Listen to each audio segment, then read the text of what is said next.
প্রিয় বন্ধুরা, কেমন আছেন? আশা করি ভালো। আমি এই জগতের বিভিন্ন ধর্মের একজন ছাত্র, আর এটা বহুদিনের সাধনার ফসল এই ধর্ম, ঠিক আছে? আপনারা যদি আমার সাথে থাকেন তাহলে ভালো লাগবে।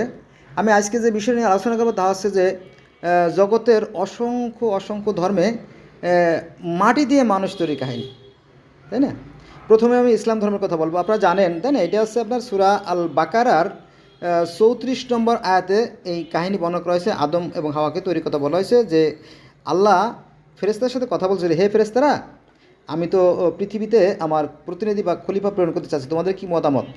তখন ফেরেশতা বলল, আপনি কি তথা এমন কাউকে পাঠাতে দেবেন তারা রক্তারক্তি করবে? কারণ কথা ফেরেশতারা বলছিল এই জন্য যে এর আগে আল্লাহ পাক কয়েকটা জাতি সৃষ্টি করেছিলেন, তারা মারামারি কাটাকাটি খুনোখুনি করতো। এই অভিজ্ঞতা থেকে তারা বলছিল আর কি, তাদের তো আর গায়েবের ক্ষমতা নাই বলার মতো, এইরকম তো পর্যায়ে যাক। তো বলো যে আমি যা জানি তা তোমরা জানো না। তারপরে জিবরাইলকে দিয়ে মাটি নেওয়া হলো এবং মাটি নিয়ে আদমের মূর্তি তৈরি করা হলো, ঠিক আছে? তো আল্লাহ পাক বললেন যে আমি যখন এই আদমের দেহের ভিতরে আমার যে রূহ প্রবেশ করাবো, অর্থাৎ আদমকে যখন সুঠাম করা হবে, তখন তোমরা সেজদা করো। হুম এটা জিনিস ভালো করে খেয়াল রাখবেন, সেটা হচ্ছে যে আমি আমার রুহু প্রবেশ করাবো। এই কথাটা কোরআনে আছে, কিন্তু এটা আমার বানানোর কথা না, এটা কোরআনের কথা যে আমি যখন আদমের মধ্যে আমার রুহু প্রবেশ করাবো তখন তোমরা তাকে সেজদা করো। এই কথাটা কোরআনে আছে, সূরা বাকারার 35-36 নম্বর আয়াতে দেখলেই হবে। 34 থেকে 36 নম্বর আয়াত পড়লেই পেয়ে যাবেন, এই কাহিনী আছে। তো আদমকে সৃষ্টি করার পরে 40 বছর জান্নাতের আশেপাশে কোথাও রেখে দেওয়া হলো। তারপরে সেখানে ইবলিশ শয়তান তো সর্দার ছিল, সে আবার একটু সর্দারি করিয়া অর্থাৎ মাতব্বরি করে তার মধ্যে ঢুকে পড়লো। ঢুকে পড়ে তারপরে দেখে আসলো, ওই যে গেছিলাম আদমের শরীরে গেছিলাম, সব দেখে আইছি কোথায় কী আছে, কোথায় মেশিনপত্র কী কী বানাইছে সব আমি জানি। তবে একটা জায়গায় একটু অন্ধকার, সেখানে যাইতে পারিনি, কোনো সমস্যা নাই। তারপরে উনি ওই মানে আদম সাহেব ইবলিশ সাহেব, উনি আদমের ভিতর থেকে বের হয়ে মুখ দিয়ে ঢুকছে, নাক দিয়ে বেরোয়েছে, এরকম বিষয়টা আর কি। তো যখন বেরোয় আসলো, বেরোয় আসার পরে থুতু ফেলছিল, থু গিন না আউ সি এই পশা কাদার মাটি দিয়ে আল্লাহ আদমকে নাকি একটা মানে শ্রেষ্ঠত্ব দেবে। তো এই থুথু থেকে নাকি আবার কুকুরের জন্ম, এটা হাদিসে আছে, আপনার কাছে সালাম বিয়ে পড়লে জেনে যাবেন। আমার তো দিন তারিখ মনে নেই, তবে ঘটনা সত্যি, যাক সেটা কোনো কথা না। তো এই যে আদমকে সৃষ্টি করা হলো মাটি দিয়ে, এই কাহিনী যেমন কোরআনে আছে, এই একই কথা আছে আপনার গিলগামেশের মহাগ্রন্থে। সেটা হচ্ছে যে স্বর্গের যিনি রাজা, স্বর্গের যিনি দেবতা, যিনি আল্লাহ, যিনি সৃষ্টিকর্তা হচ্ছে রা না, এ তো মিশরীয় ধর্মের রা। গিলগামেশের মহাকাব্য হলো আল্লাহ হচ্ছে আনু। স্বর্গের যিনি প্রতিষ্ঠাতা, যিনি দেবতা, যিনি আল্লাহ, যিনি সৃষ্টিকর্তা, তিনি হচ্ছে আনু। তো এই আনু একজন দেবীকে, আমরা যাকে ফেরেশতা বলে বুঝি, সেরকম একজন দেবী হচ্ছে, ওর নাম হচ্ছে দেবী আরুরু। দেবী আরুরুকে বললো, হে আরুরু, তুমি কাদা দিয়ে মানুষ তৈরি করো। তখন দেবী আরুরু কাদা দিয়ে মানুষ তৈরি করলো। এই এটা ছিল আপনার গিলগামেশের পিতা। গিলগামেশের পিতা ছিল মাটির তৈরি আর লোগালবান্দা। ওনার বাবার নাম আছে লোগালবান্দা আর মার নাম আছে নিনসাল। লোগালবান্দা আর নিনসাল, এই নিনসাল ছিল আবার স্বর্গের দেবী। কারণ ওই লোগালবান্দাকে সৃষ্টি করার পরে ওই জান্নাত থেকে ওই দেবীকে এনে তার সাথে বিবাহ দেওয়া হয়, আর তাদের ঘরে জন্ম হয় এই গিলগামেশ। ফলে এই গিলগামেশের দুই রকমের গুণ ছিল, একটা ছিল ভালো গুণ আর একটা ছিল মন্দ গুণ, বুঝছেন? তো এই গিলগামেশ ছিল একটু লুচ্চা টাইপের, মানে ক্যারেক্টার লুজ ছিল। সে ওই মেয়ে দেখলে পারে তার জিভে দিয়ে পানি এসে যেত, কি একটা মুশকিল না? তো সে ঘোষণা করে দিল, দেখো কোনো মেয়েদেরকে যদি বিবাহ দিতে হয়, কোনো মেয়েকে বিবাহ দিতে হলে আমার কাছে থাকতে হবে, অর্থাৎ আমার সাথে রাত জাগতে হবে, তারপরে তাকে আমি বিয়ের পারমিশন দেব। তো এই বিষয়টা কেউ মানে রাজি না, সবাই অসন্তুষ্ট। তারপরে ওরা এক পর্যায়ে ঈশ্বরের কাছে নালিশ করে দেয়, হে ঈশ্বর, তো গিলগামেশটা তুমি পাঠাইছো, সে তো বাড়াবাড়ি করতেছে, সে তো সব ইনটেক মালগুলো রিজেক্ট করে ফেলে আর কি। তো এটা তো ভারী অন্যায়। তো বলো আচ্ছা ঠিক আছে। তখন এই গিলগামেশকে হত্যা করার জন্য, সাইজ করার জন্য আর একজন মানব তৈরি করা হয় অত্যন্ত শক্তি দিয়ে, যার নাম হচ্ছে আপনার এনকেদু।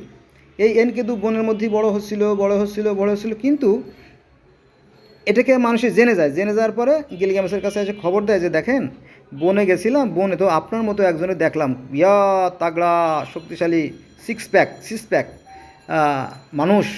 তাই নাকি? হ্যাঁ। ওরা কীভাবে আনা যায়? তো গিলগেমেশ একজন দেবীকে পাঠালো, একজন নারীকে পাঠালো, পরে সে ছলা বলা কলাই কৌশলে ওকে আয়ত্ত করে শহরে নিয়ে আসে। তো শহরে নিয়ে আসলে পরে তখন দেখে কি যে গিলগামেশের এই সমস্ত কর্মকাণ্ড তখন সে না করে, দেখো তুমি যদি আমার সামনে এই সমস্ত নারীদেরকে ধর্ষণ করো বা অন্যায় কাজ করো, তাহলে কিন্তু তোমাকে আমি ছাড় দেবো না। ওই যে আল্লাহ পাক তো ওই জন্য সৃষ্টি করছে, বলে তোমারে কিন্তু আমি হত্যা করে ফেলবো। কয় যে না দোস্ত, হত্যা করিস না, তুই আমার দোস্ত, তুই দোস্ত হিসেবে থাক, আমি এই সমস্ত আকাম কুকাম আর করবো না, কোনো নারীকে ধর্ষণ করবো, এবং বিয়ের আগে কোনো পারমিশন আমি দিয়ে দেবো, যার যার পছন্দ মতো বিয়ে করে নেবো, এরকম আচ্ছা ঠিক আছে, ভালো কথা। তাহলে দুজনের সাথে বন্ধুত্ব হয়ে গেল। বন্ধুত্ব হয়ে গেলে ভালোই কাটছিল। ইতিমধ্যে আবার ওই বনের রাজা হুম বাবাকে হত্যা করে এবং তার আহ, আহ, 7টা ছেলেকে হত্যা করে। এরপরে আবার ওই যে দেবী আরুরু একটা গরু তৈরি করে, গরুকে হত্যা করে ওই যে সূর্য বা সামানকে মাংস উপহার দেয়। হ্যাঁ। তো এইবার ওই যে হোম বাবার 7টা ছেলেকে হত্যা করছে, হোম বাবাকে হত্যা করছে, গরুকে হত্যা করছে, এই অপরাধের কারণে দেবতারা আবার অসন্তুষ্ট হয়ে যায়। পরে গিলগামেশের বন্ধু এনকেদুকে হত্যা করে। বুঝা গেছে? তখন হত্যা করলে গিলগামেশ ভয় পেয়ে যাবে, সব আমার বন্ধু মারা গেছে, আমি কখন মারা যাই। তখন সে অমরত্ব লাভের জন্য সে ওই যে পৃথিবীতে প্রথম যে বন্যা হয়েছিল সেই বন্যা থেকে বেঁচে গেছিল একটা পরিবার, সেটা হচ্ছে আপনার ইটা, ওর নাম কিরা,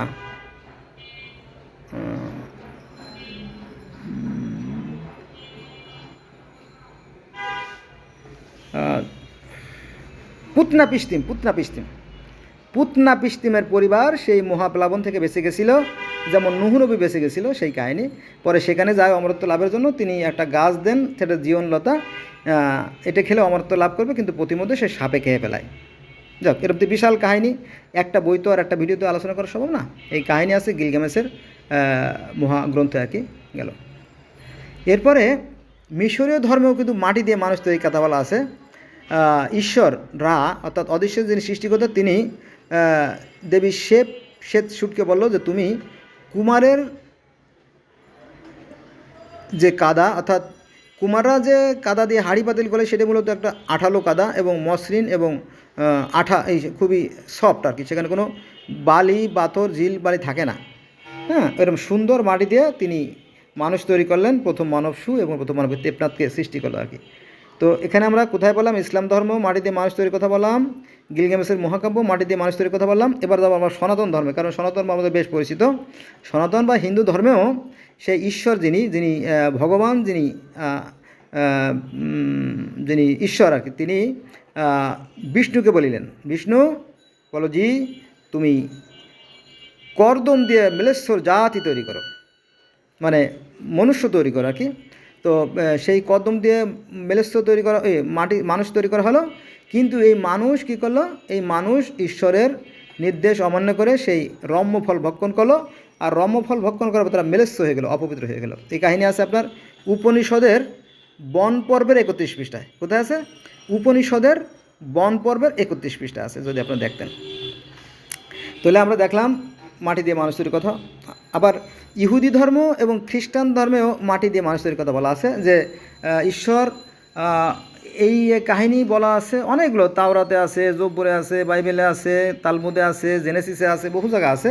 তো একদম জেনেসিসের প্রথম মানে একে প্রথম পৃষ্ঠা, মানে ভূমিকা যদি আপনি বের করেন, তখন দেখতে পারবেন যে এই কাহিনী লেখা আছে যে ঈশ্বর প্রথম দিন কী করলেন, তারপর কী করলেন, এভাবে ষষ্ঠ দিনে বা শেষ দিনে তিনি কী করলেন, যে ধুলা দিয়ে তিনি মানুষ তৈরি করেন, তিনি তার আকৃতি, হ্যাঁ তিনি তার মতো করে, হ্যাঁ তিনি তার মতো করে, তিনি তার মতো করে এই মানুষ তৈরি করেন, এই ধুলা দিয়ে, মাটি দিয়ে। তার মানে কি? হ্যাঁ, তাহলে আমরা কয়টা ধর্ম পেলাম? 1 নম্বরে ইসলাম ধর্ম, 2 নম্বরে সনাতন ধর্ম, 3 নম্বরে গিলগামেশের মহাকাব্য, 4 নম্বরে মিশরীয় ধর্ম, এবং 5 নম্বরে ইহুদ ধর্ম, এবং 6 নম্বরে খ্রিস্টান ধর্ম। সব জায়গায় মাটি দিয়ে মানুষ তৈরির কথা বলা আছে। এবার আমরা চলে যাব মিশরীয় ধর্মে, গ্রিক ধর্মে যায় না, গ্রিক এবং রোমান ধর্ম একসাথে, কারণ এই গ্রিক ধর্ম আর রোমান ধর্ম মূলত একই রকমের, তবে নামের বেলা একটু ভিন্নতা, ঠিক আছে, এই আর কি। তো এখানে যিনি স্বর্গের রাজা, ওই যে জিউস হলো স্বর্গের দেবতা, তো এই স্বর্গের দেবতার জিউস, তিনি এপিমিথুসকে বলো, হে এপিমিথুস, বলো জি হুজুর বলেন। বলে তুমি করো, জীব জন্তু গাছপালা লতা পাতা কীট পতঙ্গ পশু পাখি এগুলো সৃষ্টি করো। বলে যথা আজ্ঞা, যেভাবে বলবেন সেভাবে করব। তো সেই এপিমিথুস সব কিছু সৃষ্টি করলো এবং প্রমিথিউসকে বললো, প্রমিথিউস বলো জি, বলে তুমি করো, মাটি দিয়ে মানুষ তৈরি করো।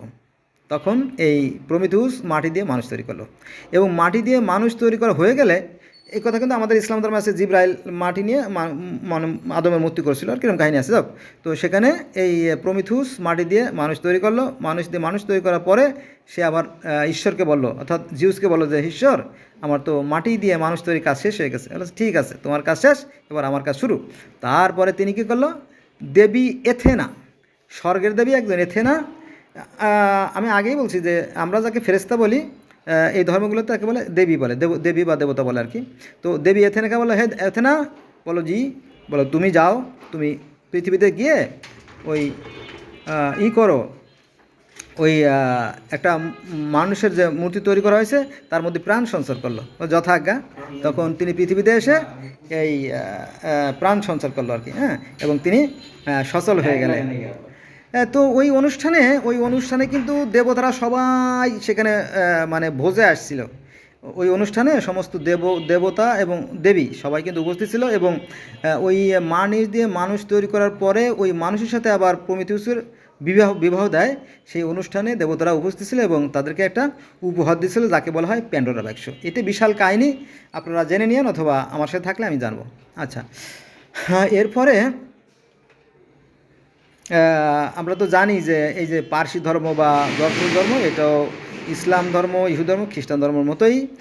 সেখানেও সেই একই কাহিনী বলা আছে যে মাটি দিয়ে করা হয়, মানে সেখানে বলা হয়েছে যে গরু জবাই দিয়ে গরুর যে রক্ত, সেই রক্ত দিয়ে মানুষ এবং পৃথিবীর অন্য জীবজন্তু সৃষ্টি করা হয়। ঠিক আছে, প্রথম মানুষ তৈরি করা হয়, এইটা আর কি। এরকমটি আরও বহু ধর্মে এই কাহিনী আছে, সেখানে যাব না কারণ অলরেডি অনেক সময় হয়ে গেছে, 12-13 মিনিট হয়ে গেছে। সবাই ভালো থাকবেন, আল্লাহ হাফেজ।